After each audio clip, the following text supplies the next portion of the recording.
They say there are two sides to every story. Consider both before you form an opinion. Easier said than done. Look at the conflict in Ukraine. One side is dominating the global narrative. The other side has been proclaimed the villain. I'm talking about NATO and Russia. And while there's a solid case against Russia here, this story too has another side.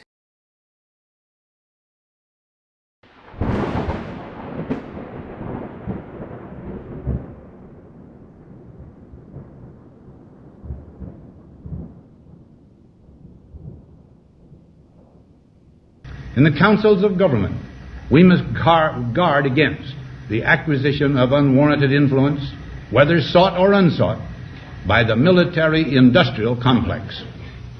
The potential for the disastrous rise of misplaced power exists and will persist.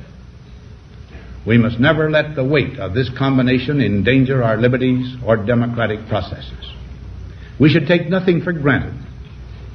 Only an alert and knowledgeable citizenry can compel the proper meshing of the huge industrial and military machinery of defense with our peaceful methods and goals, so that security and liberty may prosper together. Почему мы так остро реагируем на расширение НАТО? Нас беспокоит практика принятия решений. Я знаю, как принимаются.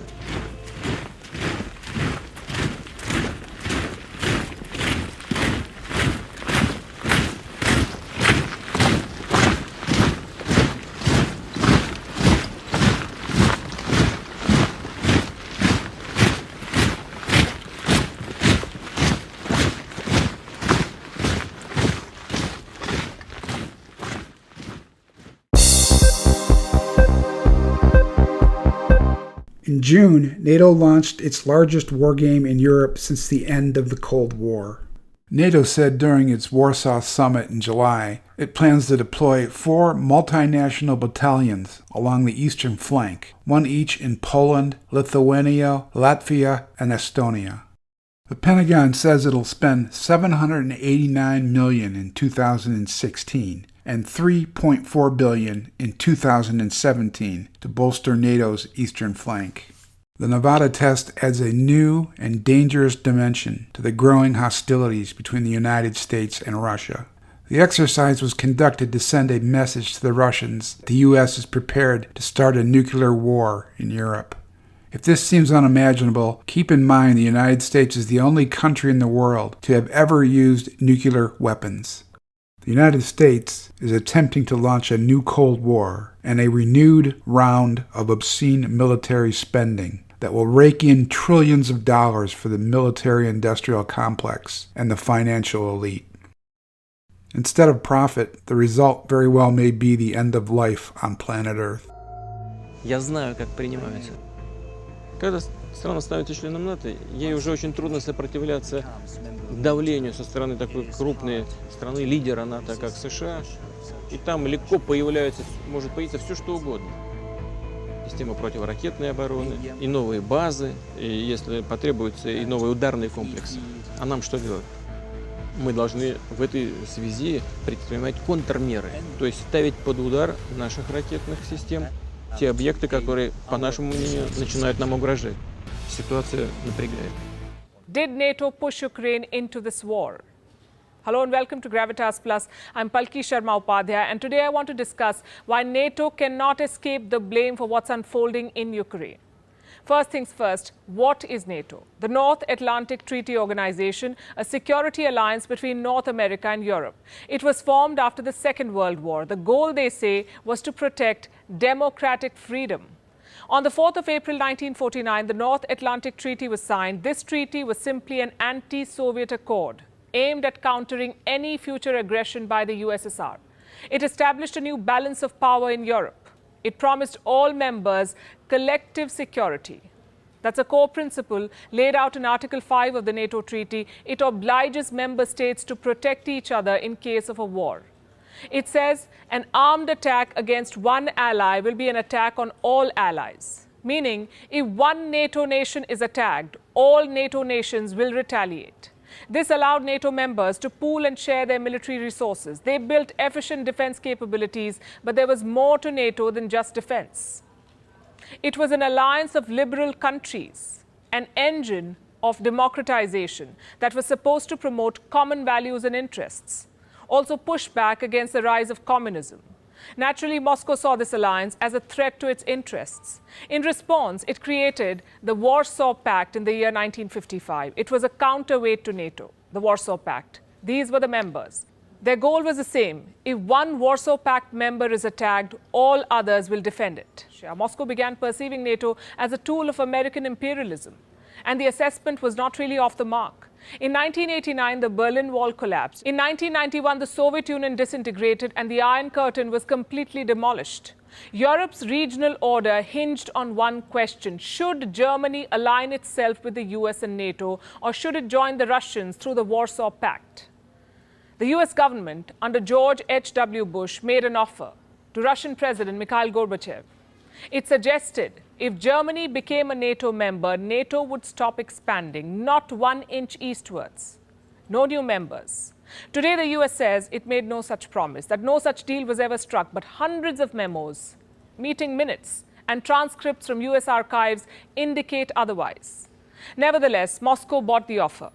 It demolished the Warsaw Pact in the hope that the West would follow suit, that NATO too would be dissolved. But that never happened. NATO refused to cease operations. And to add insult to injury, they kept the door for membership open. Russia saw it as a stab in the back, and NATO kept pushing the dagger deeper. Look at this map. NATO started out with 12 founding members, but since the Soviet Union fell, it has radically expanded eastwards. In 1999, Poland, Hungary, the Czech Republic joined NATO. In 2004, there was another wave of expansion. 7 Central and Eastern European nations were made NATO members. Some of them were former Soviet republics. In 2009, Albania and Croatia joined NATO. And the most recent entries were Montenegro and North Macedonia, both situated in Russia's backyard. It does not end there. As of 2021, NATO officially recognized 3 more aspiring members: Bosnia and Herzegovina, Georgia, and Ukraine.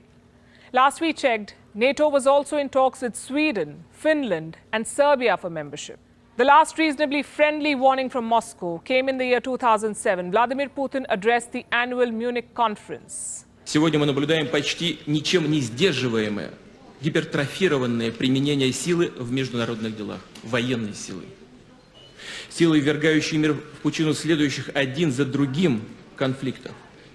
Мы видим все большее пренебрежение основополагающими принципами международного права.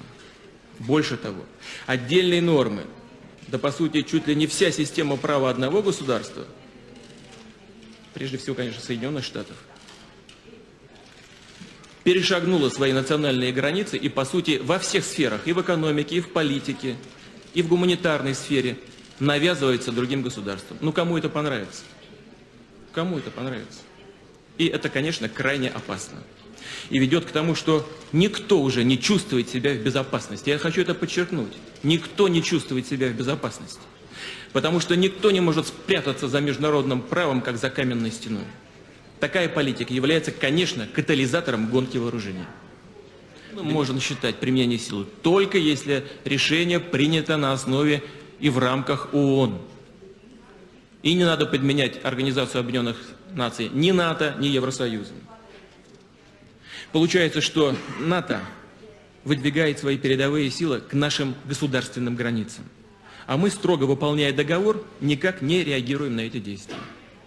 Думаю, очевидно, процесс натовского расширения не имеет никакого отношения к модернизации самого Альянса или к обеспечению безопасности в Европе. Наоборот, это серьезно провоцирующий фактор, снижающий уровень взаимного доверия.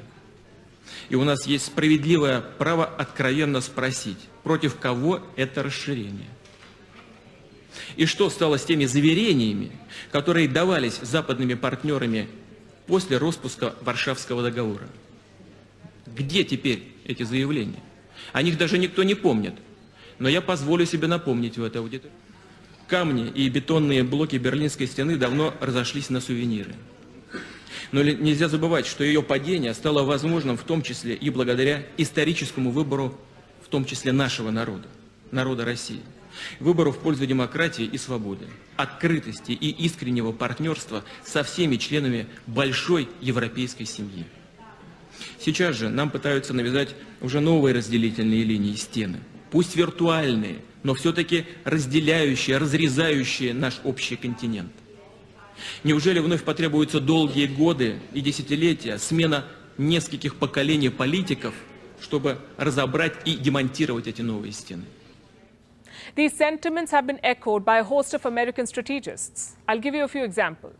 June 1997, 50 prominent foreign policy experts signed an open letter to President Bill Clinton calling America's efforts to expand NATO a policy error of historic proportions.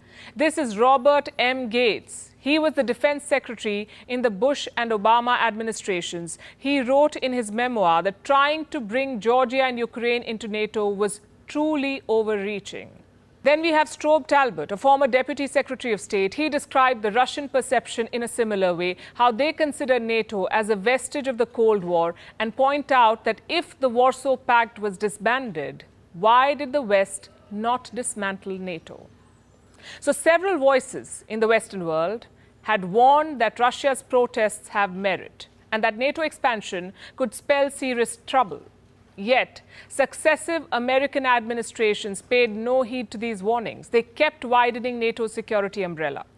If Ukraine became a NATO member state, it would surge the NATO front lines far beyond the Carpathian Mountains and far across the wider section of the North European plain, and place the new defensible front line across nearly 2,300 kilometers of open, hard-to-defend, flat land, the easternmost section of which would only be a little more than 300 kilometers away from Volgograd, which, if taken, would shut down the entire Volga River and cut off Russia's valuable oil and gas resources coming up from around the Caspian Sea from the rest of the country, as nearly happened during the Second World War, back when the city was better known as Stalingrad. Even further, Belarus, a friendly and loyal CSTO state that is often considered a mere extension of Moscow itself, would suddenly become an indefensible salient protruding deep into the NATO front lines, surrounded entirely by NATO territory on 3 flanks. Thus, Ukraine's outright control by Moscow, or at least neutrality, is essential to the defense of the CSTO and Russia, if you believe that NATO is a hostile aggressor or could become one in the future.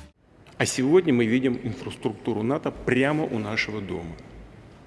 Более того, обсуждаются вопросы вступления Украины в НАТО.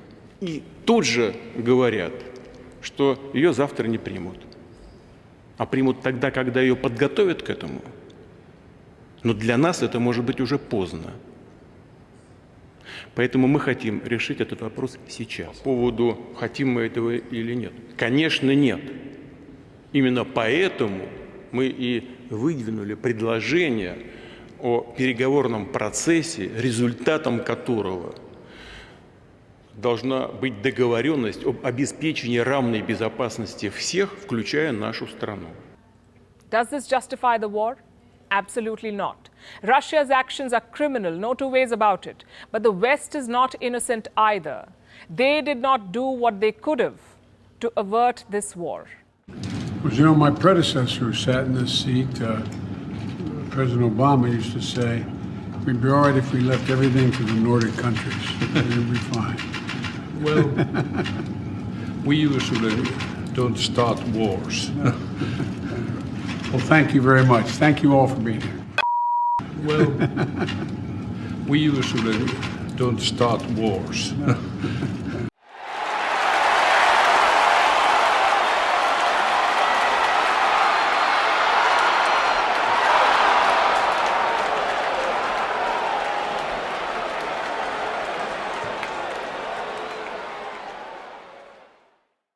Almost every nation has invested enormous amount of money in building and stockpiling arms, armaments, bombs, missiles. So all of us as people, were we all thinking, all these bombs are being kept for entertainment, for display, or it's artwork? What did you think? One day it will be used. The question is on whom? Wars are almost inevitable because economies are built on war. So we have no intent of stopping the war. Let's be clear about that. When it happens to us, we will cry. When it's happening somewhere else, it's drama. This inhuman attitude towards war and to killing and the suffering that other people go through, we must come out of that. Because most evil things have happened not necessarily because of evil intentions, simply apathy. You sleep through life. That is what is happening to the world, both in terms of soil and in terms of war. We sleep through. After World War II, we formed League of Nations. We made United Nations. The idea was never again such wars will happen, right? Since then, how many wars? Actually, if you look at it, there's not been a single day's break on this planet after World War II without at least a battle going on somewhere. We're not saying we are not in such a la-la land that we don't have any issues. We have issues. But this is the idea of setting up a platform which would solve problems. We pushed it to the side and doing what we want. So how do we wake up? First thing is, within your hearts, your anger and hatred must go. I must tell you this. А вы, в свою очередь, вешаете своему населению. И люди не чувствуют опасности. Вот меня что беспокоит. Ну как мы не можем понять? Мы тащим мир вообще в совершенно новое измерение. Вот в чем проблема. Делают вид, что как будто ничего не происходит. Но я не знаю даже, как достучаться. And I say this, our country's in trouble. Something has to happen. And if it doesn't happen, and if we don't have smart leadership, you're going to end up with no world. The world is going to be blown to pieces. We have stupid people now running our country. The world is going to be blown to pieces. What are you thinking about? If the nuclear bomb were to explode right now, what would you choose? Live or die? Live? Yeah, because if I died, then there'll be a lot of things I couldn't do anymore. I'd never see my family again. I'd miss the sun on my face. I'd never eat my favourite food again. Never travel. Never be in love. I wouldn't live. What about you? What would you choose? Live or die? Die. Because if I survived, I wouldn't be able to do a lot of things anymore. I'd never see my family again. I'd miss the sun on my face. I'd never taste my favourite food again.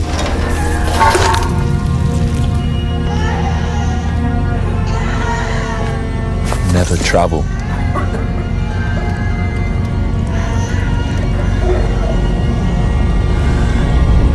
Never be in love.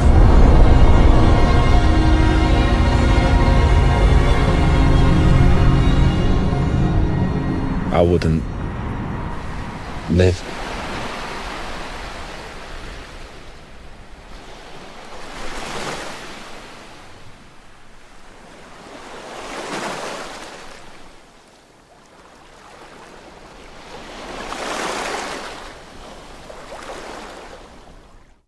The United Nations was founded so that we would never forget the crimes of great power.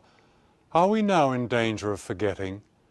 Do we forget the lies that justified the conquest of Iraq and disguised America's plans to dominate all the world? And do we accept a distortion of intellect and morality that empties noble words like democracy and liberation of their true meaning, that says it's wrong for a terrorist to kill innocent people, but right for governments to commit the same crimes in our name? The answer is that we need not accept any of this if we recognize that there are now two superpowers. One is the regime in Washington, the other is public opinion, now stirring all over the world, perhaps as never before. Make no mistake, it's an epic struggle. The alternative is not just the conquest of faraway countries, it's the conquest of us, of our minds, our humanity, and our self-respect. If we remain silent, victory over us is assured. Don't buy into the shadow's dream. Wake up, recreate yourself anew. You are the one you have been waiting for. Are you ready to win?